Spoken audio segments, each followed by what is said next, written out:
Hello dear student, कैसे हैं आप लोग। उम्मीद करता हूँ आप लोग अच्छे होंगे। मैं self Vinay Kumar Bin and welcome to my channel KM2 by Vinay sir. तो आज हम करने वाले हैं लिबर्टी पेपर सेट 10 के 50 क्वेश्चन का, जो कि आपका गुजरात बोर्ड का है। और ये MCQ जिस भी स्टेट बोर्ड में आते हैं उस सबके लिए इम्पोर्टेंट है। तो चलिए देखते हैं लिबर्टी सेट का जो पहला क्वेश्चन है वो क्या दिया है। तो फर्स्ट जो क्वेश्चन है आपको क्या दिया है, फर्स्ट क्वेश्चन में आपको दिया है amount of anhydrous Na2CO3 present in 250 ml of 0.25 molar solution. आपको मोलेटी का सिंपल सा फॉर्मूला यहाँ पर लगाना है। तो मोलेटी का फॉर्मूला होता क्या है, मोलेटी इक्वल टू होता है वेट ऑफ सॉल्यूट डिवाइड में molar mass of solute into volume of solution in litre, है ना। आपको W2 निकालना है। तो W2 निकालेंगे कैसे, यहाँ से मोलेटी इंटू M2 इंटू वॉल्यूम जो सोल्यूशन है लीटर में आपको लेना है। तो मोलेटी दिया है 0.25, मोलर मास आपको M2 का निकालना पड़ेगा क्योंकि फॉर्मूला दिया है Na2CO3। इसका निकालेंगे, सोडियम को कितना 23 होता है, 46 होगा, कार्बन का 12 और इसका हो जाएगा 48, तो 106 आ जाएगा मोलर मास। और वॉल्यूम यहाँ से 250 ml है, लीटर में चाहिए, 1000 से डिवाइड करेंगे। यहाँ से जो आंसर आएगा 6.625 ग्राम इसका राइट आंसर है। तो इसका ए आंसर राइट होगा यहाँ पर, weight of solute. Question number 2 की बात करें, solubility of gas in water depends on, ठीक है। तो नेचर ऑफ गैस पे डिपेंड करेगा, टेम्परेचर पे डिपेंड करेगा एंड प्रेशर ऑफ गैस पे भी डिपेंड करेगा। तो इसका जो आंसर बन के आएगा वो आपका डी आंसर राइट है, ठीक है। नेक्स्ट हम बात करते हैं क्वेश्चन नंबर 3 की। यहाँ पर दिया है 5% solution of cane sugar, molar mass दिया है isotonic with 1% solution of unknown solute, molar mass of unknown solute. यहाँ पर MCQ है। तो आइसोटोनिक सॉल्यूशन क्या होता है, जिनका ऑस्मोटिक प्रेशर बराबर हो, है ना। और ऑस्मोटिक प्रेशर का फॉर्मूला क्या होता है, CRT। और इसको अगर और ओपन करें तो weight of solute divide by molar mass into volume of solution in litre और RT। यहाँ पर वॉल्यूम और RT ये सब दिया नहीं चाहिए, मतलब ये क्या होगा, कांस्टेंट होगा। तो यहाँ पर इस साइड हम ले लेंगे किसका, केन शुगर का, और इस साइड ले लेंगे किसका, अननोन का, ठीक है। तो यहाँ पर आप देखिए, यहाँ से हम क्या लेंगे, W2 डिवाइड में M2 और यहाँ से W1 डिवाइड में M1। तो वेट ऑफ सॉल्यूट 5% W/W है, दैट मीन्स क्या होगा, 5 ग्राम सॉल्यूट है और मोलर मास केन शुगर का दिया है 342 और वेट आपका 1 ग्राम होगा। और M1 आपको निकालना है। M1 कैसे निकालेंगे, 342 डिवाइड में 5, तो यहाँ से 68.4 इसका बन के आएगा। तो इसका जो आंसर होगा थर्ड का सी आंसर इसका राइट आंसर है। क्वेश्चन नंबर 4 की बात करें तो 1 ग्राम नॉन इलेक्ट्रोलाइट सॉल्यूट दिया है, मोलर मास दिया है डिजोल्व 51.2 ग्राम बेंजीन, है ना। If the freezing point depression constant benzene का दे रखा है, lowering, that means fourth question में डेल्टा टीवी का आपको फॉर्मूला लगाना है। और यहाँ पर डिप्रेशन दिया हुआ है ना। डेल्टा TF इक्वल टू क्या होता है, KF into W2 into 1000 divide में M2 इंटू W1। तो यहाँ से देखिए क्या क्या वैल्यू दिया है, W2 1 ग्राम दिया है, इसके अलावा M2 की वैल्यू 250 दिया है, KF की जो वैल्यू है वो दिया है 5.12 और W1 की वैल्यू दिया है 51.2। ओके, तो यहाँ से और डेल्टा TF अपने को निकालना है। तो वैल्यू रख दीजिए और आपको आंसर मिल जाएगा 5.12, W2 1000, W2 1 दिया है, M2 250 होगा और W1 दिया है 51.2। इसको सॉल्व करेंगे तो 0.4 केल्विन डेल्टा TF की वैल्यू आएगा। आसान क्वेश्चन है, फॉर्मूले बेस्ड क्वेश्चन है, तो उतने ज़्यादा आपको डिफिकल्ट नहीं लगने चाहिए। क्वेश्चन नंबर 5 की बात करें तो 5 में दिया विच of following show maximum depression in freezing point. तो मैक्सिमम डिप्रेशन कहाँ होगा, जिसमें नंबर ऑफ आयन जितने ज़्यादा होंगे वहाँ पर डिप्रेशन भी होगा, फ्रीजिंग पॉइंट का उतना ज़्यादा होगा। ठीक है, अब बता दीजिए किसमें नंबर ऑफ आयन ज़्यादा है। इसको अगर आयनाइज करें तो 2 K+ और 1 सल्फेट, मतलब K2SO4 जो दिया है, इसको आयनाइज करेंगे तो K+ और सल्फेट आयन। आई की वैल्यू कितनी आ गई 3। NaCl तो पता ही है आपको, Na+ और Cl-। आई की वैल्यू यहाँ पे 2 आ रहा है। ग्लूकोज का आई की वैल्यू 1 होगा, यूरिया का भी 1 होगा। बताइए आंसर कौन सा होगा। ए आंसर इसका राइट आंसर है। क्वेश्चन नंबर 6 की बात करें, value of Henry constant. Simple सा कॉन्सेप्ट है, KH की वैल्यू टेम्परेचर से डायरेक्टली प्रोपोर्शनल होगा, और सॉल्युबिलिटी जो होता है, solubility of gas in liquid से उल्टा रिलेशन है। वो आपसे क्या पूछा है, increase with increase temperature. No doubt इसका जो आंसर बन के आएगा, ए आंसर इसका राइट आंसर होगा। ओके,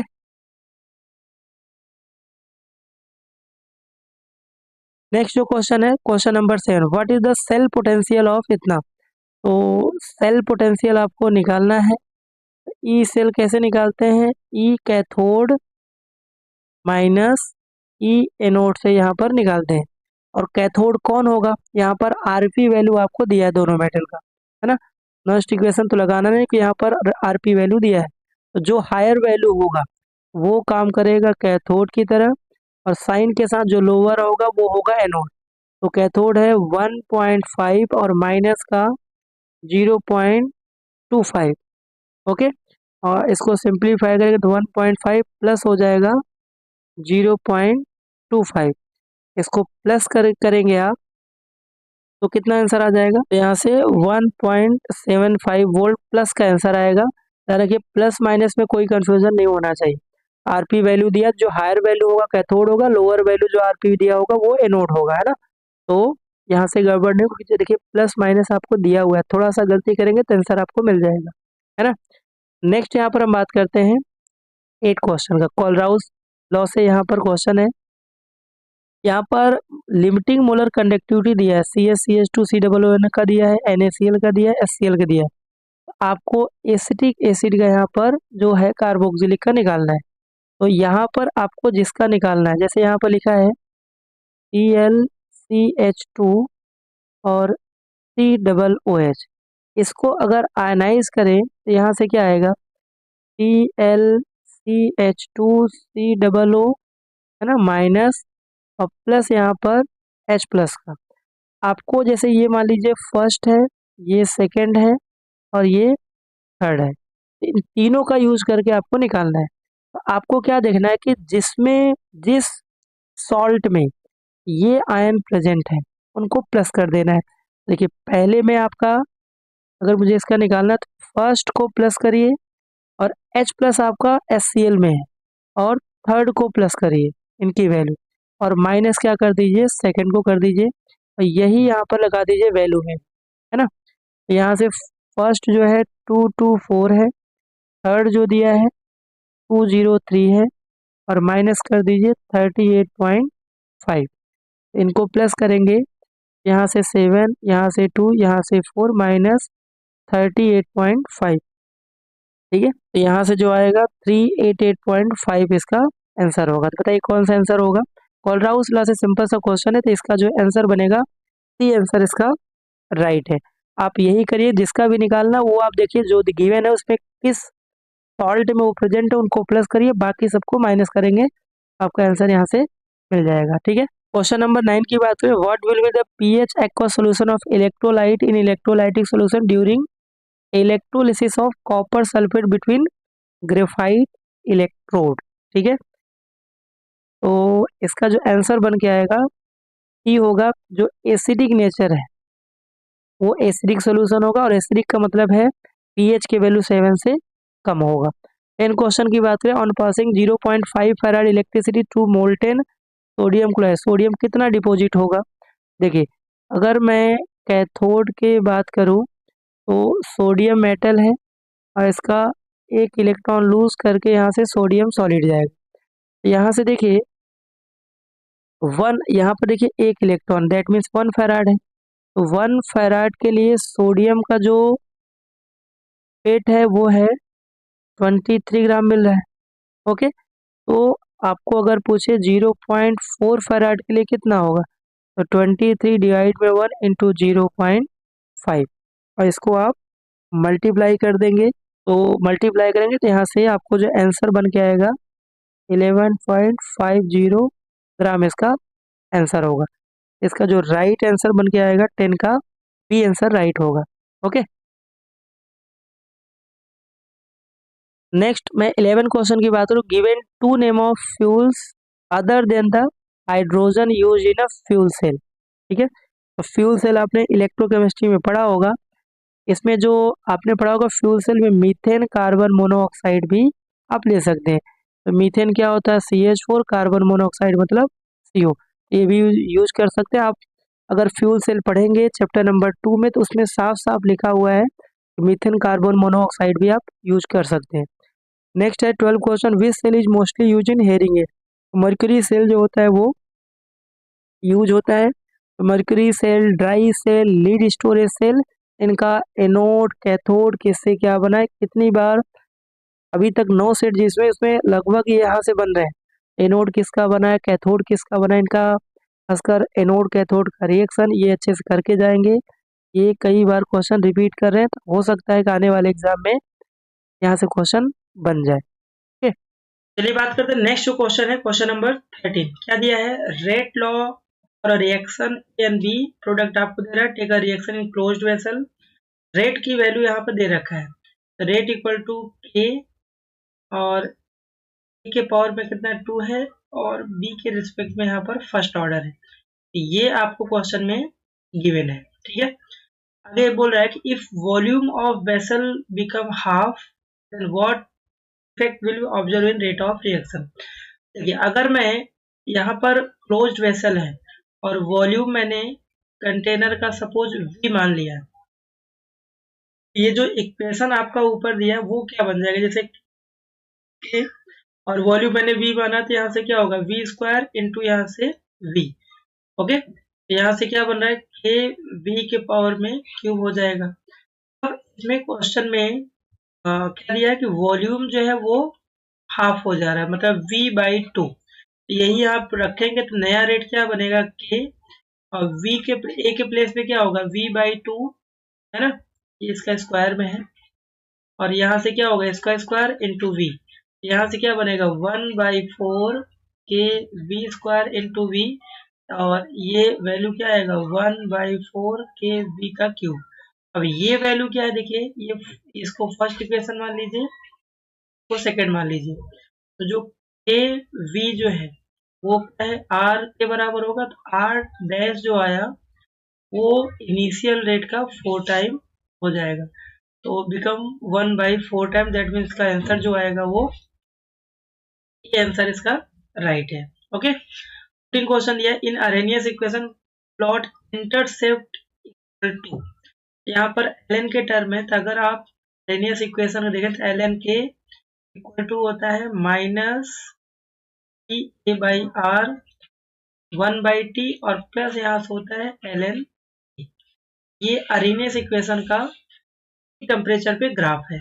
ओके, अगर इसका स्लोप देखा जाए, इसको अगर हमने कंपेयर किया y equal to mx plus c से, y एक्सिस में ये आएगा, स्लोप जो होगा माइनस EA/r, ये स्लोप होगा 1/t x एक्सिस, और ln a जो होगा वो आपका इंटरसेप्ट होगा, जिसको c से डिनोट करते हैं। इंटरसेप्ट क्या आएगा ln a, दैट मीन्स का जो आंसर बन के आएगा कौन सा होगा, बी आंसर इसका राइट आंसर है।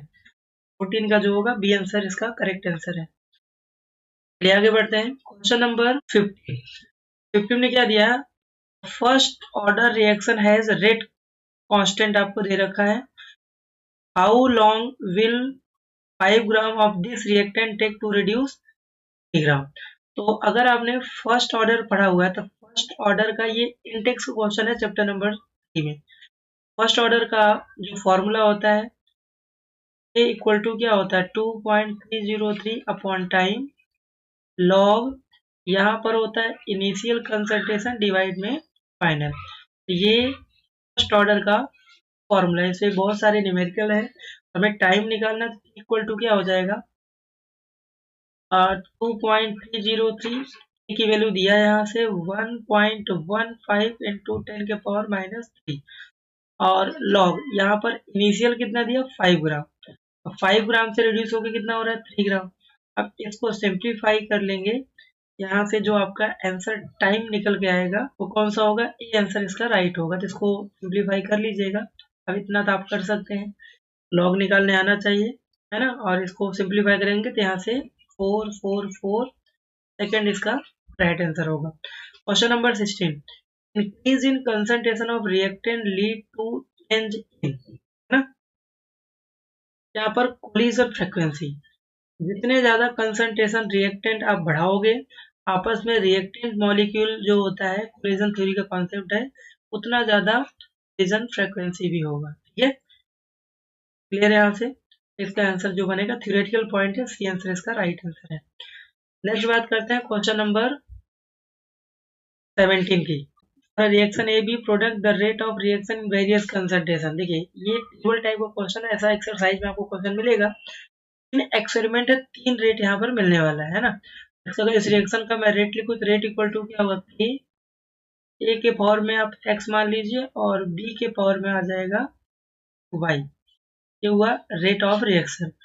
टेबल के हेल्प से आप 3 इक्वेशन यहाँ बनाएंगे। आर की वैल्यू यहाँ से देखिए दिया हुआ है, आर की वैल्यू दिया, पहला जो दिया 2 इक्वल टू ए 0.2 और इसके पावर में x, फिर 0.2 इसके पावर में y। ये बना फर्स्ट इक्वेशन। इस तरह से 4 इक्वल टू के 0.2 के पावर में x और 0.4 के पावर में y बना सेकेंड इक्वेशन।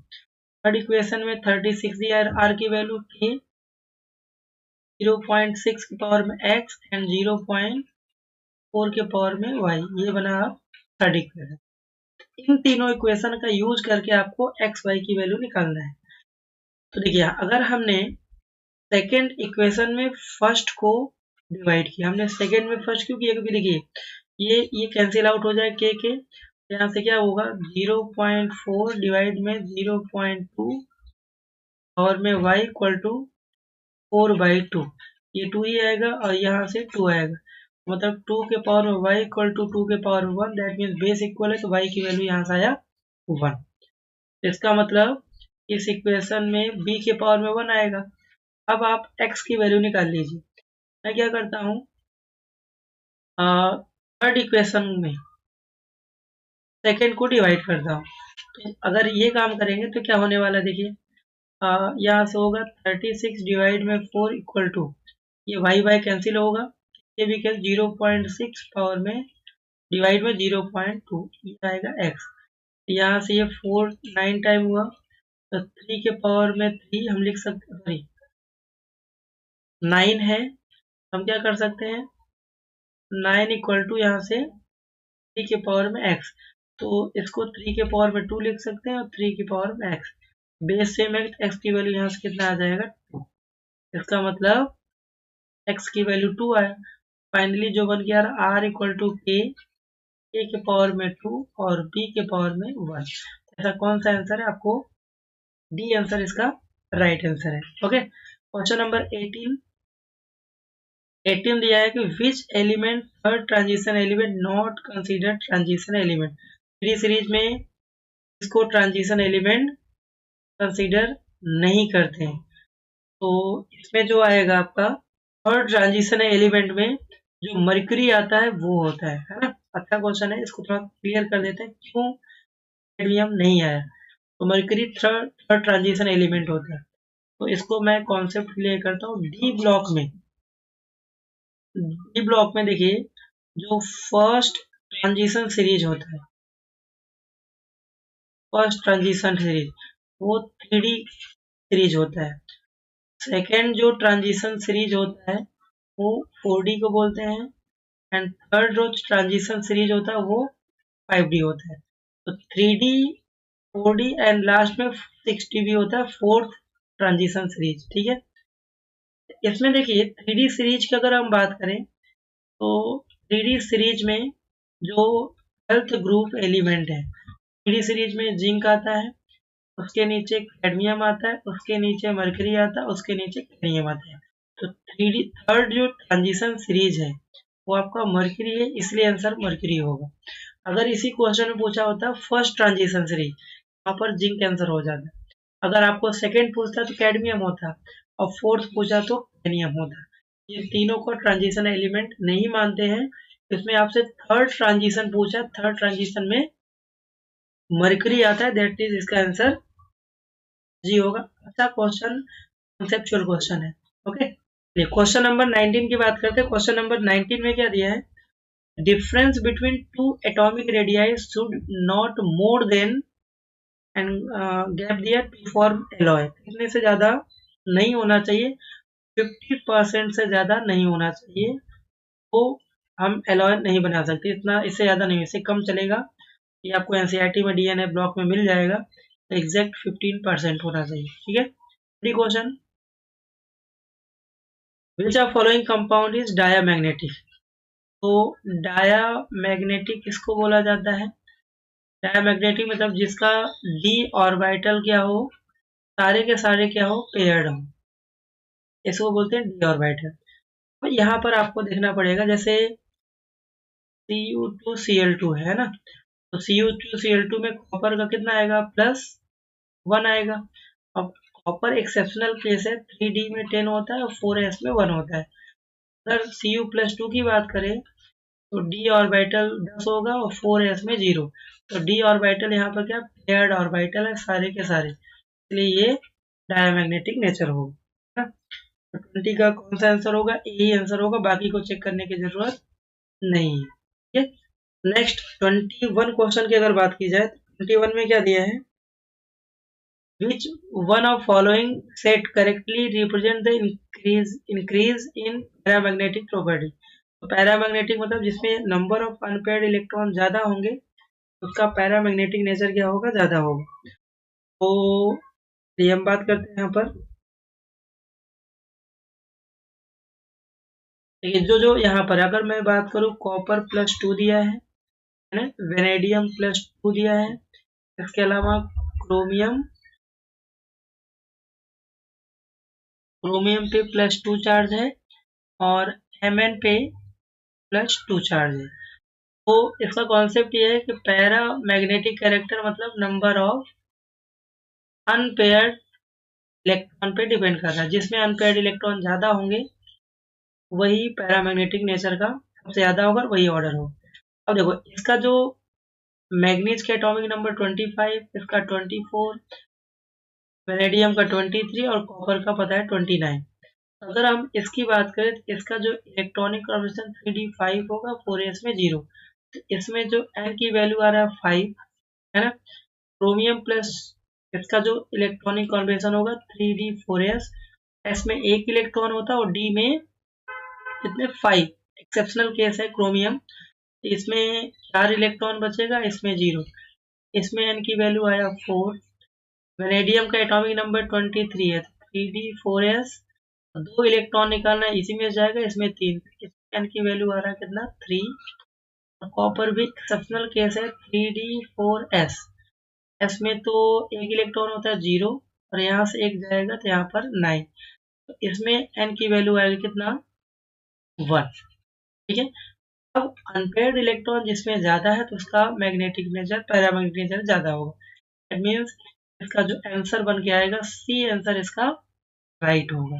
ओके, इसमें अनपेयर्ड इलेक्ट्रॉन 5 है। अच्छा, इसी में अगर मैं मैग्नेटिक मोमेंट की बात करता, इसका 1.73 होता, इसका 3.8 होता, इसका 4.9 होता, इसका 5.9 होता, तो ये इसका मैग्नेटिक मोमेंट भी हो गया। Question number 22, which of following has highest molar conductivity in solution. जिसमें आयंस अगर कॉम्प्लेक्स है या जो भी है, जिसमें आयंस ज्यादा होंगे उसी में ज्यादा होगा। अगर मैं इसका जो आंसर बनेगा, ये आंसर बनेगा, क्यों बनेगा, क्योंकि अगर मैं इसका ओपन करूँ, यहाँ क्या दिया, सेंट्रल एटम प्लेटिनम है, NS3 कितने हैं 6 हैं, और यहाँ पर Cl4 है। तो जिसमें जितने ज्यादा नंबर ऑफ आयन होंगे, नंबर ऑफ आयन जितने ज्यादा होंगे, उसकी जो मोलर कंडक्टिविटी होगी उसके डायरेक्टली प्रोपोर्शनल होगा। यही कॉन्सेप्ट है इस क्वेश्चन का। इसको अगर आप ब्रेक करें तो कॉम्प्लेक्स कभी भी ये पूरा एक साथ रहेगा, वो ब्रेक नहीं होता है। ये पूरा सारा क्लोरीन कितने हैं, 4 -1 होता है और प्लस इस पे 4 माइनस होगा, सॉरी प्लस होगा।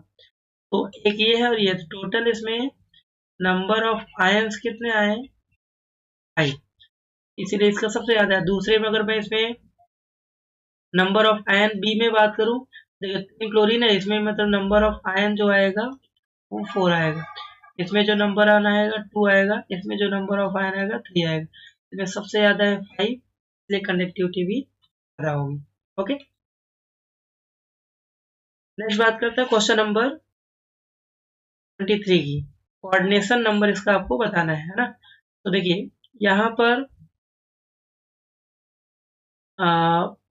कॉम्प्लेक्स क्या दिया, पीटी, और यहाँ से NS3 कितना 4 और Cl2, ठीक है। इस पे +2 चार्ज। इसकी अगर मैं प्राइमरी वैलेंसी या फिर सेकेंडरी वैलेंसी की बात करूं, प्राइमरी वैलेंसी होता है क्या, ऑक्सीडेशन स्टेट, ठीक है, ऑक्सीडेशन नंबर। और सेकेंडरी वैलेंसी क्या होता है, कोऑर्डिनेशन नंबर होता है। तो देखिए ये आपका यूनिडेंटेड लिगेंड है, ये भी यूनिडेंटेड। टोटल 6 इसका कोऑर्डिनेशन नंबर होगा और इसका जो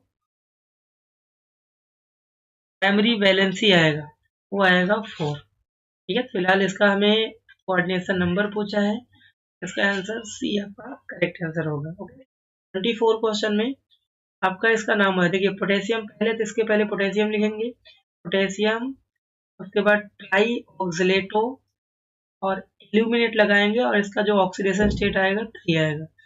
24 का जो आंसर बन के आ रहा है वो डी आंसर इसका करेक्ट आंसर है। तो ऑक्सीडेशन स्टेट कैसे निकालें, देखिए पोटेशियम 3 है, एल्युमिनियम का निकालना है x, और ये डाई डेंटेड लिगेंड होता है और 3 है, तो -6 इधर और इक्वल टू 0, x की वैल्यू दिया जाएगा। Next 25 question, haemoglobin is a complex compound of which metal ion, ये तो ये जो हीमोग्लोबिन होता है फेरस आयन होता है, Fe+2 आयन होता है। थ्योरेटिकल आपको एनसीईआरटी में एप्लीकेशन ऑफ कोऑर्डिनेशन कंपाउंड में मिल जाएगा, ठीक है। नेक्स्ट 26 क्वेश्चन है, which compound synergic effect is present. तो सिनर्जिक इफेक्ट जो होता है वो कार्बोनाइल जो लिगेंड्स होता है उसमें प्रेजेंट होता है ना। इसका जो आंसर होगा वो आंसर होगा, आपने पढ़ा होगा सिनर्जिक बॉन्ड या फिर मेटल कार्बोनाइल बॉन्ड में ये जनरली होमोलेप्टिक कॉम्प्लेक्स जिसमें कार्बोनाइल लिगेंड्स होता है वही सिनर्जिक बॉन्ड फॉर्म करते हैं। सिनर्जिक बॉन्ड में सिग्मा एंड पाई बॉन्ड दोनों बनता है। जब कार्बोनाइल कार्बन का एटम जब पेयर ऑफ इलेक्ट्रॉन मेटल को देता है, अगर इसका जो डायग्राम देखें तो इस तरह का डायग्राम आपने सिनर्जिक बॉन्ड का पढ़ा था। ये मेटल हो गया है ना, और कार्बोनाइल जो ग्रुप था है ना, इसमें ट्रिपल बॉन्ड होता है, यहाँ से इस तरह से था, ठीक है। इसमें ऑक्सीजन था और यहाँ से कुछ इस तरह से, जब कार्बन इसका जो पेयर ऑफ इलेक्ट्रॉन इसको डोनेट करेगा तो इससे सिग्मा बॉन्ड बनेगा, और ये जब देगा तो यहाँ से पाई बॉन्ड बनेगा और सिनर्जिक बॉन्ड से बॉन्ड स्ट्रॉन्गर होता है। ये कार्बोनाइल लिगेंड्स वाले ही शो करेंगे, तो आंसर इसका राइट आंसर होगा। नेक्स्ट बढ़ते हैं question number 27, which substance has highest boiling point, इसका बॉइलिंग पॉइंट ज्यादा है। तो इसमें बॉइलिंग पॉइंट का दो कॉन्सेप्ट है, एक तो मॉलिक्यूलर मास, और अगर कोई आइसोमर है तो उसमें जो बॉइलिंग पॉइंट होता है इनवर्सली प्रोपोर्शनल टू ब्रांच होता है ना। ये 3 कार्बन है, इसमें 4 कार्बन है, तो ये तो सबसे कम होने वाला है। हाईएस्ट आपको पूछा है और ये कॉम्प्लेक्स है, इसमें जो आंसर बन के आएगा स्ट्रेट चेन आपको जो दिख रहा है वो बी आंसर है। का बॉइलिंग पॉइंट ज्यादा है क्योंकि स्ट्रेट चेन है, बाकी यहाँ पे ब्रांच है, सरफेस एरिया कम होगा, बॉइलिंग पॉइंट भी कम हो जाता है। Van der Waals force. Question number 28, reaction of टर्ड butyl bromide with sodium methoxide. तो टर्ड ब्यूटाइल ब्रोमाइड का स्ट्रक्चर क्या होगा, CH3, यहाँ से CH3, यहाँ से CH3 टर्ड, और यहाँ से ब्रोमाइड आप लगाएंगे, और sodium methoxide that means CH3ONA से इसको रिएक्शन कराना है। तो अब यहाँ से देखो क्या होने वाला है, ये आपको पता है विलियमसन सिंथेसिस में SN2 मैकेनिज्म फॉलो करता है। ये टर्सरी टाइप का ब्रोमाइड है। यहाँ से क्या होगा, ये ब्रोमीन तो निकलेगा और यहाँ से ये Na के साथ पहली बार NaBr बना देगा। और ये जो होता है ये वाला मिथॉक्साइड है, क्या होता है, स्ट्रॉन्ग न्यूक्लियोफाइल होता है और स्ट्रॉन्ग बेस भी होता है। ये बीटा कार्बन से हाइड्रोजन अट्रैक्ट करेगा और यहाँ से जो बनाएगा CH3, इसी कार्बन से CH3 होगा और डबल बॉन्ड CH2 और प्लस साइड में मिथेनॉल भी बनाएगा। जो आपका मेन प्रोडक्ट होगा ये होगा, ठीक है। इसका नाम क्या है, इसका नाम होगा आइसोब्यूटाइलीन। 28 का कॉमन नेम दिया हुआ है, इसका नाम है आइसोब्यूटाइलीन या फिर 2-मिथाइल प्रोपीन भी इसको बोल सकता था, जो NCERT में आपको यही मिलेगा। आइसोब्यूटाइलीन इसका नेम है। नेक्स्ट जो क्वेश्चन है, question number 29, which are following is antiseptic property. तो ये हेलोजन कंपाउंड आपने पढ़ा होगा। एंटीसेप्टिक जो प्रॉपर्टी होता है वो होता है हाइड्रो फॉर्मूला CH3 एंटीसेप्टिक होता है। ग्लिसरॉल जो होता है which type of alcohol, glycerol जो होता है वो आपका हाई हाइड्रिक अल्कोहल होता है, ग्लिसरीन भी बोलते हैं। इसका स्ट्रक्चर क्या होता है, CH यहाँ पर OH होगा और फिर यहाँ पर OH होगा, 3 कार्बन और तीनों के पास क्या होंगे, OH ग्रुप होंगे, ठीक है। ये इसीलिए ये ट्राई हाइड्रिक अल्कोहल है, ओके। तो चलिए बात करते हैं क्वेश्चन नंबर 31। क्वेश्चन क्या दिया है कि what observation will you get on reaction of isobutyl alcohol, है ना, isobutyl alcohol with anhydrous ZnCl2 and presence of concentrated HCl। तो आपने लुकास टेस्ट पढ़ा होगा, है ना, लुकास टेस्ट। लुकास टेस्ट किसके लिए होता है, 1 डिग्री 2 डिग्री 3 डिग्री अल्कोहल के डिटेक्शन के लिए यूज करते हैं, है ना। इसमें आपको जो दिया हुआ है आइसोब्यूटाइल अल्कोहल, अगर आइसोब्यूटाइल अल्कोहल का स्ट्रक्चर बनाओ तो क्या होगा, देखिए CH3 यहाँ से कार्बन होगा और आइसो का मतलब last second carbon two methyl होगा। उसके बाद यहाँ पर होगा क्या, CH2 और यहाँ से OH। तो अगर इसको हमने रिएक्शन कराया इसके साथ ZnCl2 एनहाइड्रस और कंसंट्रेटेड HCl के साथ, तो आपने पढ़ा होगा कि अगर प्राइमरी अल्कोहल है और आपको दिख रहा है कि देखिए OH ग्रुप जिस कार्बन से जुड़ा है ये कार्बन है और इससे डायरेक्टली एक कार्बन, दैट मीन्स ये प्राइमरी कार्बन है। तो ये जो अल्कोहल है कैसा हुआ, प्राइमरी अल्कोहल। अब आपने अगर लुकास टेस्ट थोड़ा सा भी पढ़ा होगा तो प्राइमरी अल्कोहल के साथ यहाँ पर कोई रिएक्शन नहीं होता है, कोई टर्बिडिटी फॉर्म नहीं होता है। इसका मतलब इसका जो आंसर होगा वो होगा D answer, do not produce turbidity for longer time. और अगर यहीं पर 2 डिग्री अल्कोहल होगा, है ना, 2 डिग्री अल्कोहल और यहाँ से आपने लुकास रिएजेंट यूज किया, यहाँ से 2 आफ्टर सम टाइम मतलब 2 to 5 मिनट बाद यहाँ पर टर्बिडिटी फॉर्म होगा। और अगर टर्सरी अल्कोहल हुआ तो टर्सरी अल्कोहल की रिएक्टिविटी फास्ट होती है और उसको रिएक्शन कराएंगे तो इमीडिएटली यहाँ से टर्बिडिटी फॉर्म होगा, ठीक है, इमीडिएटली टर्बिडिटी फॉर्म होगा, दैट मीन्स वो टर्सरी अल्कोहल है। क्योंकि अल्कोहल की जो रिएक्टिविटी का ऑर्डर होता है, ठीक है, सबसे ज्यादा टर्सरी अल्कोहल होता है, देन सेकेंडरी, देन प्राइमरी होता है, ठीक है। तो यहाँ से जो आंसर बन के आएगा डी आंसर इसका राइट होगा। तो लुकास टेस्ट जो है वो थ्योरी में भी आता है कि शॉर्ट नोट लिखने के लिए आपको यही पॉइंट लिखना है कि प्राइमरी अल्कोहल लुकास रिएजेंट के साथ कोई रिएक्शन नहीं होगा, कोई टर्बिडिटी फॉर्म नहीं होगा। सेकेंडरी अल्कोहल होगा तो वहां से कुछ टाइम 2 से 3 या 5 मिनट बाद वहां पर टर्बिडिटी मतलब ऑयली अपीयरेंस फॉर्म होता है। और टर्सरी अल्कोहल की रिएक्टिविटी फास्ट होती है, दैट्स वाई ये तुरंत लुकास रिएजेंट से रिएक्ट करके इमीडिएटली टर्बिडिटी फॉर्म करेगा, क्योंकि अल्कोहल के रिएक्टिविटी का ऑर्डर 3 डिग्री 2 डिग्री 1 डिग्री होता है, ओके। चलिए नेक्स्ट क्वेश्चन की बात करते हैं। 32 क्वेश्चन अच्छा क्वेश्चन है।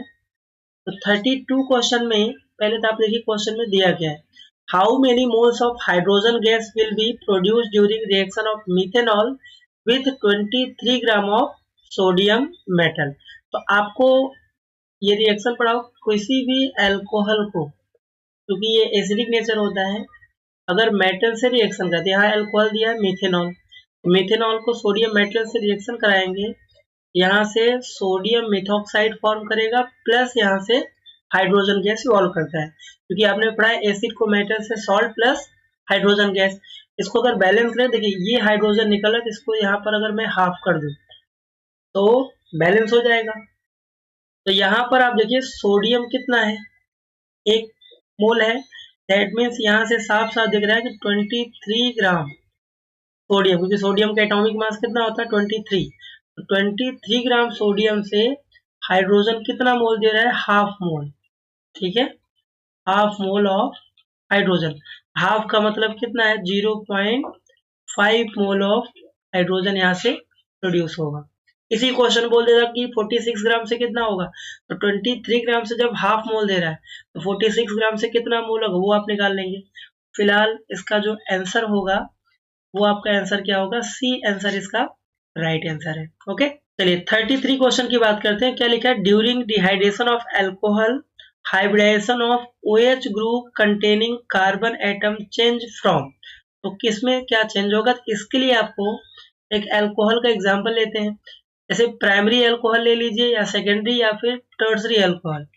किसी भी एल्कोहल का अगर हम डिहाइड्रेशन कराएंगे तो डिहाइड्रेशन मीन्स क्या होता है, रिमूवल ऑफ वाटर, और ये जो रिएजेंट होता है डिहाइड्रेटिंग एजेंट H2SO4 लेते हैं और इसको 443 केल्विन पे हीट करेंगे तो आपको एल्किन मिलता है।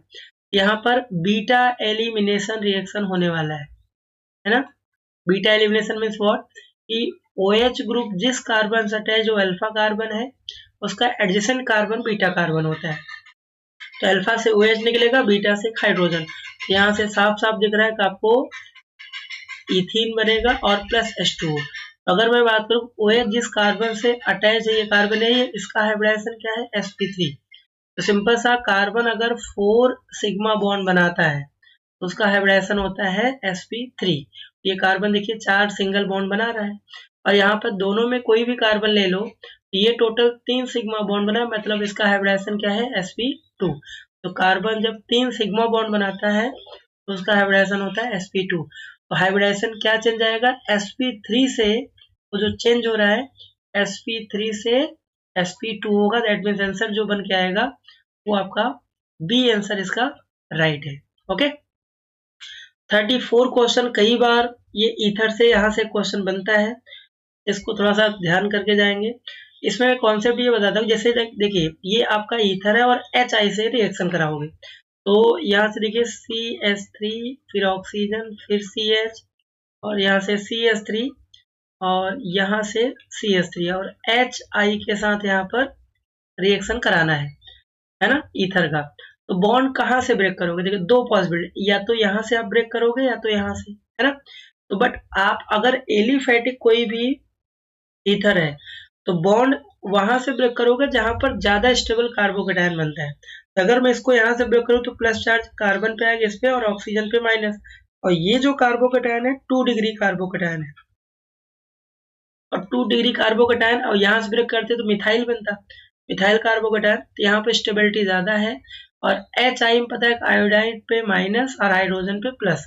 तो आपको सोचिए कौन किस पे जुड़ने वाला है, तो जो H जाएगा यहाँ से जो प्रोडक्ट मिलने वाला है वो H जाएगा इस ऑक्सीजन से जुड़ेगा और आयोडीन जाएगा इससे जुड़ेगा, तो फाइनली क्या बनाएगा CH3OH प्लस यहाँ से CH3 और यहाँ H और यहाँ से CH3 और आयोडीन इससे जुड़ेगा, तो ये आपका फाइनल प्रोडक्ट है ना। लिबर्टी में जो आंसर दिया वो ए आंसर है, बट ए आंसर राइट नहीं होने वाला, आपका जो बी आंसर इसका करेक्ट आंसर है, 34 का बी आंसर राइट होगा, ठीक है। और अगर इसी क्वेश्चन में मान लीजिए आपका इस टाइप का कंपाउंड होता है एरोमेटिक का, जैसे ये बेंजीन है और यहाँ पर ऑक्सीजन और यहाँ से CH3, अब मैं बोलूँ कि भाई सेम रिएक्शन है इसको HI से रिएक्शन कराना है, क्या बनेगा? तो जब भी एरोमेटिक कंपाउंड में यहाँ से ब्रेक कि इसमें माइनस और इस पे प्लस आएगा, क्योंकि ये फिनॉक्साइड एंड रेजोनेंस स्टेबलाइज है, तो H जाएगा इससे जुड़ेगा और I यहाँ से, तो यहाँ से एक प्रोडक्ट बनाएगा फिनॉल और दूसरा प्रोडक्ट बनाएगा आयोडोमीथेन। तो ये यही दो कॉन्सेप्ट है, या तो एलिफेटिक या तो एरोमेटिक। ठीक है, ये आप करके जाएंगे। यहाँ से क्वेश्चन एनसीईआरटी का ही क्वेश्चन है, आपको ये मिलने वाला है। नेक्स्ट हम बात करते हैं 34 क्वेश्चन की। तो 34 क्वेश्चन में क्या दिया, the vanillin obtain from the vanilla beans does not contain which are following. तो वेनिलीन, एक्रोलीन, इस तरह के जो कंपाउंड है, सिनेमल्डिहाइड, ये कॉमन नेम है। इनका स्ट्रक्चर जो अल्कोहल में दिया है या एल्डिहाइड में, उसको आप करके जाए, डेफिनेटली आपको एमसीक्यू में क्वेश्चन मिलेगा। तो वेनिलीन का जो स्ट्रक्चर होता है वो स्ट्रक्चर से ही रिलेटेड है, अगर आपको स्ट्रक्चर इसका पता है तो क्वेश्चन बन जाएगा, अदरवाइज ये क्वेश्चन नहीं बनने वाला। इसमें एल्डिहाइड होता है और उसके बाद पैरा पोजीशन पे OH होगा और यहीं पर अर्थों पे OCH3 ग्रुप अटैच्ड है। ये जो स्ट्रक्चर है वो है एनिलीन का, जो कि वेनिला बीन से ऑब्टेन होता है। तो आपसे इसमें फंक्शनल ग्रुप कौन सा नहीं है, नॉट बोला है, इसको थोड़ा सा ध्यान रखेंगे, है ना। नॉट, देखिए इसमें एल्डिहाइड प्रेजेंट है, इसमें OH ग्रुप अल्कोहल प्रेजेंट है, इसमें मिथॉक्सी प्रेजेंट है, इसमें जो फिनॉल है वो प्रेजेंट नहीं है, क्योंकि इससे जरा प्रायोरिटी किसका है, एल्डिहाइड का है। तो 1 2 3 ये नंबरिंग करेंगे तो प्रायोरिटी इसमें एल्डिहाइड ग्रुप है, इसको फिनॉल आप नहीं बोलोगे, बेंजल्डिहाइड बोलोगे। इसके अगर नाम की मैं बात करूं, हम बोलेंगे क्या, 2 मिथॉक्सी, इसको हम बोलेंगे, इसका नाम होगा, सॉरी ये यहाँ पर 4 होगा, इसका नाम होगा 4 हाइड्रोक्सी 2 मिथॉक्सी, और यहाँ से बोलेंगे बेंजल डिहाइड।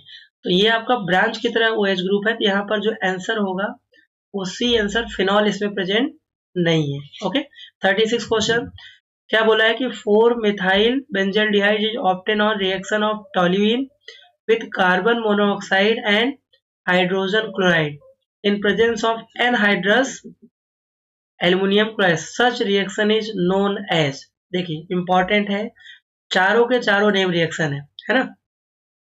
पहले इसका जो आंसर आएगा गेटरमैन कोच रिएक्शन है, गेटरमैन कोच रिएक्शन जिसे एल्डिहाइड बनाते हैं।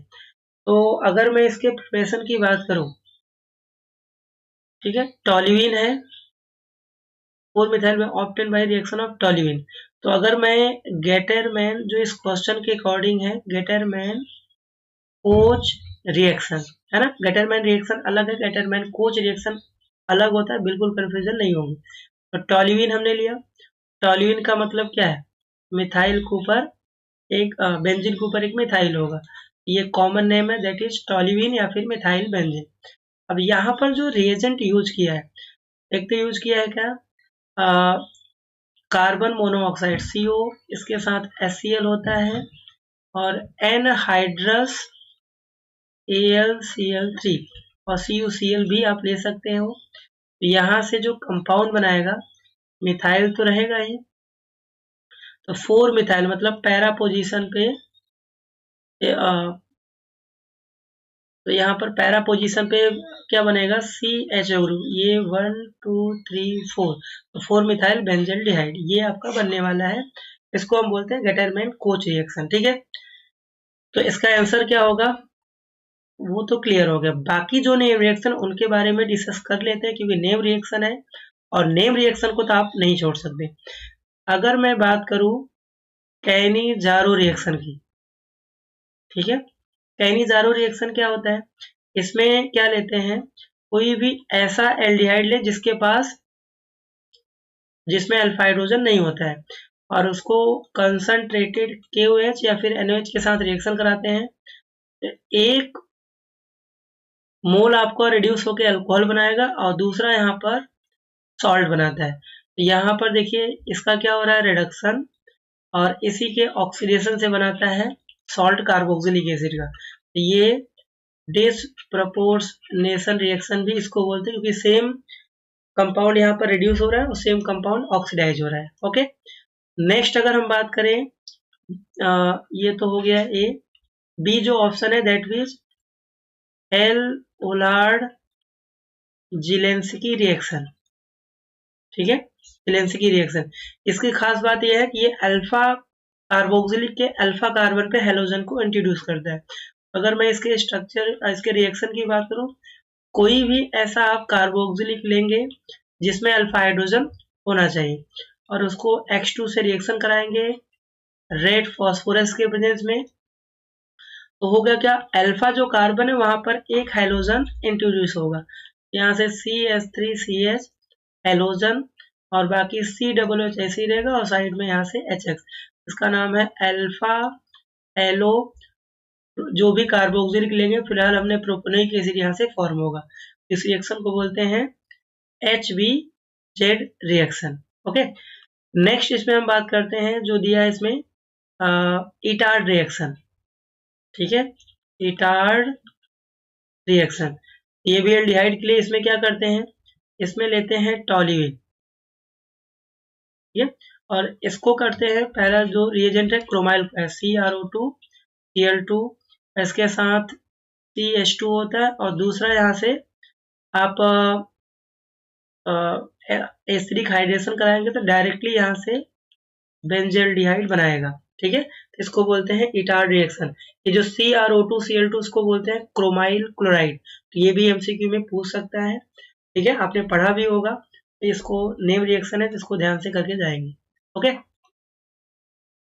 नेक्स्ट जो क्वेश्चन है 37, the product obtain on oxidation of pentane 2 on with concentrated HNO3, तो पेंटेन 2 ऑन का जो स्ट्रक्चर है CH3CH2 और यहाँ से कीटोन होगा और यहाँ से CH3, इसका नाम है पेंटेन 2 ऑन, कीटोन है, और इसका अगर आप ऑक्सीडेशन कराएंगे concentrated HNO3 strong oxidising agent होता है, कोई डाउट नहीं होना चाहिए। तो यहाँ से क्या करोगे आप, देखिए ये बॉन्ड जो ब्रेक करते हैं यहाँ से आप ब्रेक करोगे तो यहाँ पर ज्यादा स्टेबल आपको प्रोडक्ट मिलेगा, इसको पोपोव्स रूल भी बोलते हैं, पोपोव्स रूल होता है, यहाँ से नहीं, जो वहां से ज्यादा अल्काइल का चेन होगा वहां से ब्रेक करेंगे, तो एक तो इतने कार्बन कार्बोक्सिलिक और एक इतने, मतलब 3 और 2 कार्बन का कार्बोक्सिलिक एसिड मिलने वाला है, that means propanoic acid, and दूसरा जो मिलेगा इथेनोइक एसिड यहाँ से मिलने वाला है। बताइए इसका आंसर कौन सा बनने वाला है, तो इसका आंसर बनेगा डी आंसर इसका राइट है, ethanoic acid as well as propanoic acid mixture of amines यहाँ से बनेगा। ओके, नेक्स्ट जो क्वेश्चन है 38, ये सिंपल सा कौन सा नेम रिएक्शन बताइए, बेंजाइल क्लोराइड है, हाइड्रोजन PD और बेरियम सल्फेट। अगर आपने रोजनमुंड रिडक्शन पढ़ा होगा तो इसमें कोई डाउट नहीं, नेम रिएक्शन है, तो यहाँ से आपको जो प्रोडक्ट मिलने वाला है वो क्या मिलेगा, बेंजल्डिहाइड। ऐसा ऑप्शन नहीं दिया आपको, ऑप्शन इसको फिनाइल ग्रुप और यहाँ से CHO, इस कंपाउंड को बोलते हैं क्या, बेंजल्डिहाइड, ठीक है, तो क्या आंसर है यहाँ से ए आंसर इसका राइट आंसर होगा। ओके, नेक्स्ट बात करते हैं 39 क्वेश्चन है ना, ये भी एक नेम रिएक्शन ही है, देखते हैं क्या है। When acetophenone is treated with hydrazine followed by heating with sodium hydroxide in presence of ethylene glycol, end product क्या है, तो अगर आपने उल्फ किस्नर रिडक्शन पढ़ा है ये वही रिएक्शन है, ठीक है, कौन सा, उल्फ किस्नर रिएक्शन, ठीक है, क्लेमेंसन और उल्फ किस्नर बहुत इंपॉर्टेंट है, 4 नंबर में पूछते हैं। इसमें सबसे बड़ा पॉइंट है कि भाई आपको एसीटोफिनॉन कॉमन नेम है, एसीटोफिनॉन का जो स्ट्रक्चर होता है क्या होता है, यहाँ से CH3 और यहाँ से डबल बॉन्ड, तो ये कीटोन है और इसी को बोलते हैं एसीटोफिनॉन, ठीक है। अब इसका रिएक्शन किसके साथ करा रहा है, हाइड्राजीन के साथ, आपने उल्फ किस्नर पढ़ा होगा, हाइड्राजीन, हाइड्राजीन क्या होता है, H2N और यहाँ से NH2, ओके, इस कंपाउंड का नाम है हाइड्राजीन, और यहाँ से कैसे आप प्रोडक्ट बनाएंगे, सिंपल सा कॉन्सेप्ट है बहुत, यहाँ से आप H2O बाहर निकाल लीजिए, ये चीज, और जो चीज बचा उसको कंबाइन करा देंगे, तो कंबाइन कराएंगे तो क्या बनने वाला है, ये तो ऐसे रहेगा, कार्बन से जो मिथाइल वैसे ही, यहाँ डबल बॉन्ड और यहाँ से क्या बचा NNH2, यहाँ से NNH2 और उसके बाद क्या बोला कि ethylene glycol sodium hydroxide NaOH, इसके प्लेस पे QH भी बोल सकता है और यहाँ पर होता है इथाइलिन ग्लाइकोल। इससे रिएक्शन कराएंगे तो बहुत सिंपल सा कॉन्सेप्ट है भाई साहब, यहाँ से ये N2 को गायब करेंगे और यहाँ से इस तरह का कंपाउंड मतलब कार्बन से CH3 और यहाँ से आ जाएगा CH2, इसका नाम जो है वो है इथाइल बेंजीन। ठीक है, ये आपका प्रोडक्ट होगा, यही वुल्फ-केस्लर रिएक्शन है। बताइए कौन सा होगा, आपको जो सी आंसर दिख रहा है यही इसका आंसर होगा, क्योंकि ये जो फिनाइल ग्रुप है इसको C6H5 लिखा है और CH2 CH3। ठीक है, वुल्फ-केस्लर। और क्लेमेंसन में क्या लेते हैं बताइए, कोई भी एल्डिहाइड या कीटोन लो उसको जिंक अमलगम और HCl के साथ कराते हैं कंसंट्रेटेड, वहां से आपको एल्केन मिल जाएगा। ठीक है, तो वो है क्लेमेंसन रिडक्शन। चलिए आगे बात करते हैं क्वेश्चन नंबर 40, ये भी अच्छा क्वेश्चन है, कार्बोक्सिलिक का प्रिपरेशन में आप देखेंगे। देखिए ये आपका ग्रिग्नार्ड रिएजेंट है, इसको मैं लिखता हूँ यहाँ से। देखिए ये आपका बेंजीन है और यहाँ से MgBr, ये MgBr किसी भी कार्बन पे आप जोड़ सकते हो, जरूरी नहीं कि यहाँ पर है तो यहीं लिखना है, 6 कार्बन है कहीं पर भी आप लगा देंगे। तो इसको CO2 के साथ रिएक्शन इसका कराया है ना, और रिएजेंट क्या लिखा है ड्राई ईथर एंड दूसरा यहाँ पर है H3O। तो सिंपल सा अगर मैं इसको बोलूं, देखिए ये यहीं से ब्रेक होगा प्लस और इस कार्बन पे सॉरी इस कार्बन पे माइनस आएगा और मैग्नीशियम पे प्लस, और ये चीज कैसे होगा, ये ऐसे ब्रेक होगा, इस पे माइनस और इस पे प्लस।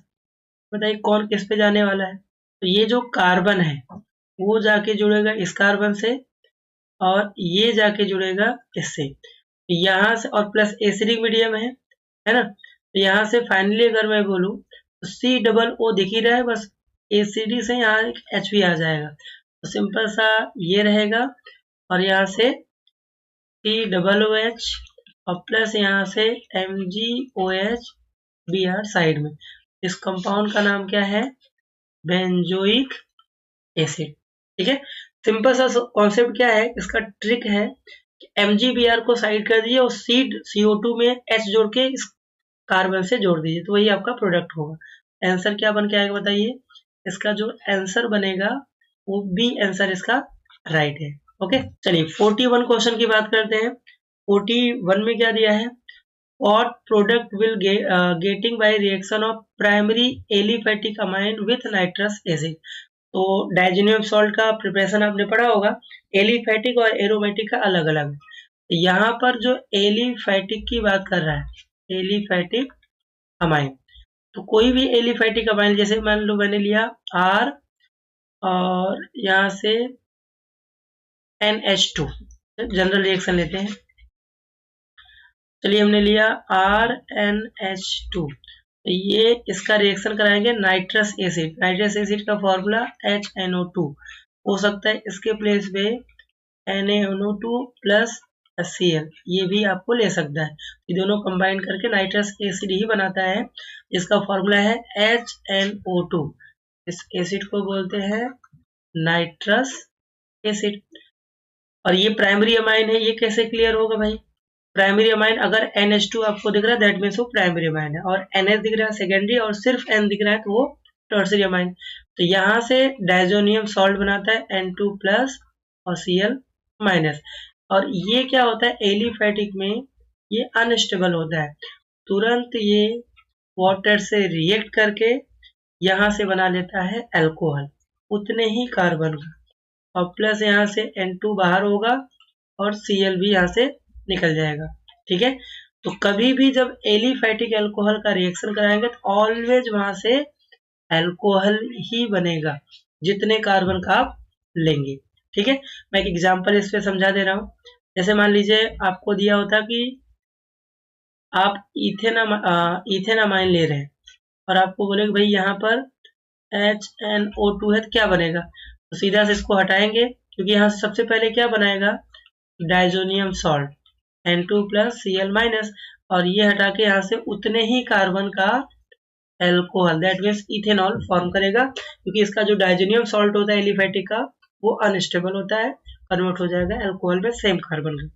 और अगर ही बेंजीन का आप एनिलीन लेंगे तो वहां पर स्टेबल कंडीशन में बेंजीन डाइजोनियम क्लोराइड ही बनाता है। तो ये थ्योरी में भी कई बार आया हुआ है, एलिफेटिक और एरोमेटिक अमाइन का नाइट्रस एसिड के साथ क्या प्रोडक्ट फॉर्म होगा। ओके, 42 क्वेश्चन की बात करें तो 42 क्वेश्चन है which compound does not react with Hinsberg reagent.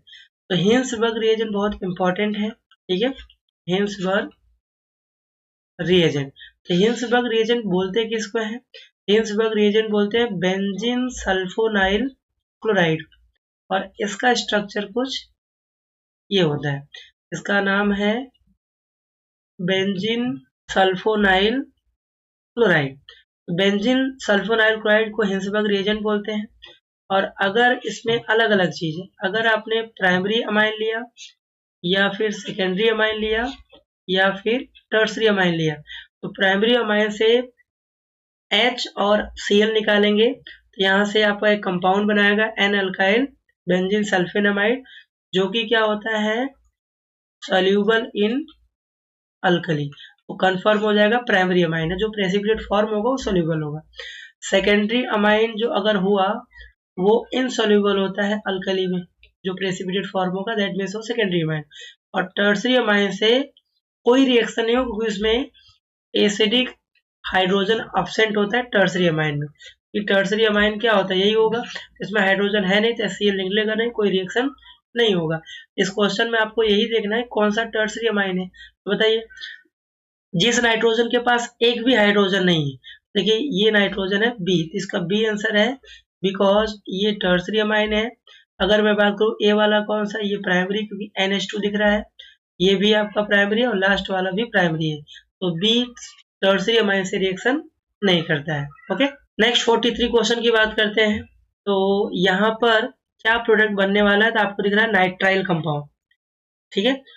Nitrile compound का रिएक्शन यहाँ पर रिडक्शन है। तो आपने अमाइन का प्रिपरेशन पढ़ा होगा, टोटल 6 मेथड है, 3 नेम रिएक्शन है, अमोनोलिसिस, गैब्रियल पैथिलमाइड, हाफमैन ब्रोमाइड, और बाकी 3 रिडक्शन है, नाइट्रो कंपाउंड का रिडक्शन, नाइट्राइल का और अमाइड का, है ना। तो यहाँ पर आपका क्या है, नाइट्राइल कंपाउंड, ट्रिपल बॉन्ड है, और यही रिएजेंट होता है हाइड्रोजन NiNCl का ही पॉइंट है, या फिर इसके प्लेस पे सोडियम अमलगम और इथेनॉल ले सकते हैं।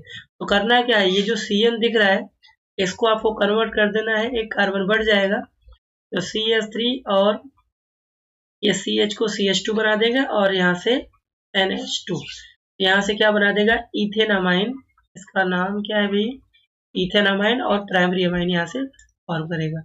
इसका जो आंसर बन के आएगा वो बी आंसर इसका राइट है। ओके, 44 क्वेश्चन, प्रोपेनोइक एसिड है, थायोनाइल क्लोराइड है, फिर अमोनिया है, फिर यहाँ से देखिए बहुत अच्छा सा इसमें मिक्सचर ऑफ प्रोडक्ट बनने वाले हैं।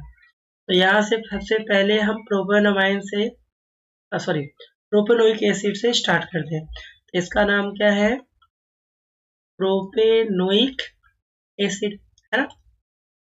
तो प्रोपेनोइक एसिड को अगर आपने थायोनाइल क्लोराइड SOCl2 के साथ, इसका नाम है थायोनिल क्लोराइड, यहाँ से एसिड क्लोराइड बनाएगा, मतलब CH3CH2C डबल बॉन्ड OCl, इसको बोलते हैं प्रोपेनॉइल क्लोराइड। तो ये हुआ आपका X, ठीक है। अब इसका रिएक्शन किसके साथ करा रहा है भाई, इसका रिएक्शन करा रहा है NH3 के साथ। देखिए यहाँ से एक H निकाल लीजिए और यहाँ से क्लोरीन, ये जो बनाएगा वो अमाइड बनाएगा और उसका नाम होगा प्रोपेनामाइड, ठीक है। तो कभी भी एसिड क्लोराइड का NH3 कराएंगे तो वहां से अमाइड ही बनाएगा, इसका नाम क्या है प्रोपेनामाइड है। अब प्रोपेनामाइड आपका जो हुआ वो Y होगा, ये हुआ Y। अब उसके बाद अगर आप रिएजेंट ध्यान से देखो तो Br2 है और यहाँ से KOH, तो KOH के प्लेस पे NaOH भी हो सकता है, और ये अगर 4 मोल होता है, कौन सा रिएक्शन है, हाफ मैन ब्रोमाइड रिएक्शन, है ना, अमाइड से। तो एक कार्बन मतलब ये CO गायब कर दो, और 3 कार्बन का यहाँ पर, सॉरी 2 कार्बन का यहाँ से अमाइन बनने वाला है, ठीक है। इसका नाम है क्या, इथेनामाइन। और साइड में 2 मोल NaBr और प्लस यहाँ से Na2CO3 भी बनेगा। तो ये जो बना वो होगा Z। आपसे पूछा क्या है, Z पूछ रहा है क्या होगा, तो बताइए Z जो होगा दैट इज इथेनामाइन होगा। कौन सा आंसर इसका आएगा, 44 का जो आंसर बन के आ रहा है, बी आंसर इसका राइट आंसर है, ठीक है। X जो है प्रोपेनाइल क्लोराइड है, Y जो है वो प्रोपेनामाइड है, और जो एक कार्बन कम का Z बनेगा दैट मीन्स इथेनामाइन। इंपॉर्टेंट है, नेम रिएक्शन है ना। चलिए आगे बढ़ते हैं, question number 45। Why Fe and HCl is more useful than SnCl2 for the reduction of nitro compound। देखिए नाइट्रो कंपाउंड जो होता है वो अमाइन का प्रिपरेशन में आएगा। तो यहाँ पर देखिए, एक तो हम Fe और HCl भी ले सकते हैं, या फिर यहाँ पर Sn और HCl भी ले सकते हैं। तो दोनों से यहाँ से क्या बनता है, एनिलीन फॉर्म होगा। ये पहला ही प्रिपरेशन अमाइन का है, बट इसमें ये बोला है कि FeCl को मोर प्रायोरिटी क्यों दे रहे हैं 10 से। इसका जो आंसर होगा वो क्या होगा, सी आंसर, ठीक है। ये इसका करेक्ट आंसर कि small amount of HCl obtain from the hydration of FeCl2 useful for initiating process, that's why ये आंसर होगा। अगर मान लीजिए ये इसका आंसर नहीं भी पता है, तो अगर रीजन टाइप ऑफ क्वेश्चन है, जो सबसे लेंथी ऑप्शन दिया वही समझ लो, 99% वही आंसर होता है, इसका आंसर सी होगा। ओके, चलिए बात करते हैं 46 question. By which of following does process of lithium aluminium hydride to give secondary amine. तो ध्यान रखिए, कभी भी जो आइसोसाइनाइड होता है ना, ये एनसीईआरटी में नहीं दिया है, तो दिया है कि मिथाइल आइसोसाइनाइड, मतलब ये हुआ, ठीक है, इसको बोलते हैं मिथाइल आइसोसाइनाइड। और इसका अगर रिडक्शन कराएंगे तो यहाँ से हमेशा सेकेंडरी अमाइन फॉर्म होगा, ठीक है। तो मतलब CH3 यहाँ से NH और यहाँ से CH3, तो ये आपका सेकेंडरी अमाइन यहाँ से फॉर्म करेगा। तो ये इसका आंसर बी आंसर इसका राइट आंसर है, ठीक है। नेक्स्ट जो है क्वेश्चन नंबर 47। क्वेश्चन में क्या दिया है, यहाँ पर दिया है कि what is the main product of the reaction of glucose with bromine water. तो ब्रोमीन वाटर से अगर रिएक्शन कराएंगे तो क्या बनने वाला है, दैट इज ग्लूकोनिक एसिड। जो ग्लूकोज का स्ट्रक्चर है ना, ग्लूकोज का, तो इसमें ग्लूकोज का जो होता है देखिए CHO होगा। मैं 5 रिएक्शन है, पांचों बहुत इंपॉर्टेंट है, एक बार इसको रिवाइज करा था, ये थ्योरी का भी में आता है और ये MCQ में भी बनता है। अगर आप ध्यान से देखो तो टोटल इसमें 5 रिएक्शन है, ठीक है। पांचों को थोड़ा ध्यान से देख लीजिए, इसमें क्या क्या रिएक्शन है वो देखते हैं।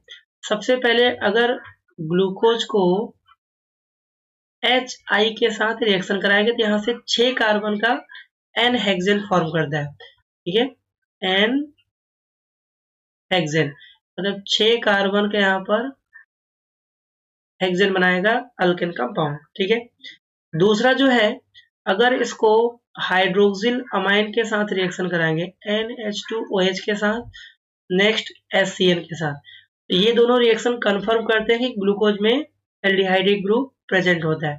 और इसमें क्या होता है, यहाँ से देखिए CH है डबल बॉन्ड, यहाँ से N और OH, ठीक है, क्योंकि यहाँ पर देखिए CHO में इस तरह का होता है, तो ये कार्बोनाइल पे अटैक करता है, और बाकी जो CHOH है वो सेम टू सेम ऐसे ही रहेगा, है ना। और ये रिएक्शन कंफर्म करता है किसको, इसमें C double bond O group क्या है, प्रेजेंस, ठीक है।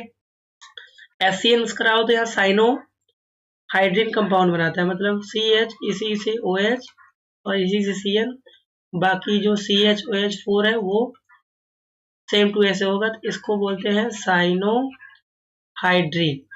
ये दोनों रिएक्शन कंफर्म करते हैं कि CO ग्रुप इसमें प्रेजेंट है। अब नेक्स्ट जो है ना, ब्रोमीन वाटर के साथ जो कि आपको पूछा था, ये पहला हुआ, ये दूसरा हुआ, उसके बाद तीसरा। तो तीसरा जो रिएक्शन है उसको ब्रोमीन वाटर मतलब Br2 और वाटर। तो यहाँ से जब ग्लूकोज का रिएक्शन कराते हैं, थर्ड की मैं बात कर रहा हूँ, तो यहाँ से ये CHO ग्रुप को COOH मतलब कार्बोक्सिलिक में, बाकी यहाँ से ये ऐसे ही रहेगा और यहाँ से CH2H, इसको बोलते हैं ग्लूकोनिक एसिड। और ये कंफर्म करता है कि ग्लूकोज में एल्डिहाइड ग्रुप प्रेजेंट है। ठीक है, और नेक्स्ट है एसिटिक एनहाइड्राइड। एसिटिक एनहाइड्राइड का जो रिएक्शन आएगा वो इस बात का कंफर्म है कि उसमें 5OH ग्रुप प्रेजेंट होते हैं। तो इसको थोड़ा सा प्रैक्टिस करके जाइए क्योंकि ये MCQ थ्योरी दोनों में बनने वाला है। ठीक है, नेक्स्ट 48 क्वेश्चन लिया है कि what is the ratio of number of bond sigma bond and pi bond in pyrene structure. ठीक है, तो चलिए बात करते हैं क्वेश्चन नंबर 48 का। क्वेश्चन है what is the ratio of bonds of sigma and pi in a structure of pyrene. तो 48 में जो पाइरेन होता है, ठीक है, इसका स्ट्रक्चर आपको क्लियर होना चाहिए। इसका जो स्ट्रक्चर होता है ऑक्सीजन होता है, ठीक है, इस तरह से, और के बाद यहाँ पर ये और ये इसका स्ट्रक्चर, और यहाँ पर होता है पाई बॉन्ड, इसको बोलते हैं पाइरेन। अब इसमें अगर मैं बात करूं सिग्मा बॉन्ड और पाई बॉन्ड का रेशियो, तो पाई बॉन्ड तो दिख रहा है 2, है ना। सिग्मा बॉन्ड क्या होगा, ये जो है ये कार्बन होते हैं, ये जो होते हैं कार्बन। तो टोटल यहाँ पर कितने हैं, 1 2 3 4 5 6, तो यहाँ से क्या आ जाएगा 6:2। दैट मीन्स इसका जो आंसर बन के आएगा वो आंसर क्या होगा, ए। ठीक है, इसका करेक्ट आंसर है। अच्छा, इसमें अगर कंफ्यूजन ये होगा कि इसमें हाइड्रोजन कार्बन की टेट्रावैलेंसी, यहाँ हाइड्रोजन भी होगा, बट यहाँ पर आपको कार्बन जो रिंग में उसका बात कर रहा है, तो यहाँ से 6:2 इसका राइट आंसर हो, उसमें कंफ्यूजन नहीं होना है। ठीक है, नेक्स्ट मैं बात करूं क्वेश्चन नंबर 49। तो 49 में क्या दिया है, विच प्रोटीन स्ट्रक्चर है बीटा प्लीटेड सीट। तो कौन से स्ट्रक्चर में आता है beta pleated seat, secondary structure में आता है, ये आपको क्लियर होना चाहिए। And 50 question, what is the chemical name of vitamin B12। देखिए विटामिन में जो होते हैं विटामिन B1, विटामिन B2 और vitamin B6 and vitamin C, इनका केमिकल नेम भी आपको दिया हुआ है। ठीक है, यहाँ पे देखिए इसका ट्रिक है TRP, इसका होता है स्कॉर्बिक एसिड। ठीक है, स्कॉर्बिक एसिड, तो टी का मतलब होता है थाइमाइन। ठीक है, इसको बोलते हैं राइबोफ्लेविन, और इसका होता है पायरिडॉक्सिन। अब यहाँ पर B12 नहीं दिया, दैट मीन्स का जो आंसर बनेगा वो सी आंसर बने। NCERT में B12 का नहीं दिया है, बाकी 3 का पता है, तो वहां से आप सोच सकते हो भाई सी आंसर इसका राइट है। ठीक है, तो ये आपके हमने लिबर्टी सेट 10 के 50 क्वेश्चन को डिस्कस किया, और हर एक क्वेश्चन को डिटेल में अगर आप ऐसे बनाएंगे तो डेफिनेटली आप MCQ बहुत अच्छा करेंगे। और अगर आप चैनल पर हैं, चैनल को अभी तक सब्सक्राइब नहीं किया है, प्लीज लाइक शेयर सब्सक्राइब। और नेक्स्ट सेट पे हम डिस्कस करेंगे 11 सेट का। मिलते हैं नेक्स्ट वीडियो लेक्चर में। Thank you.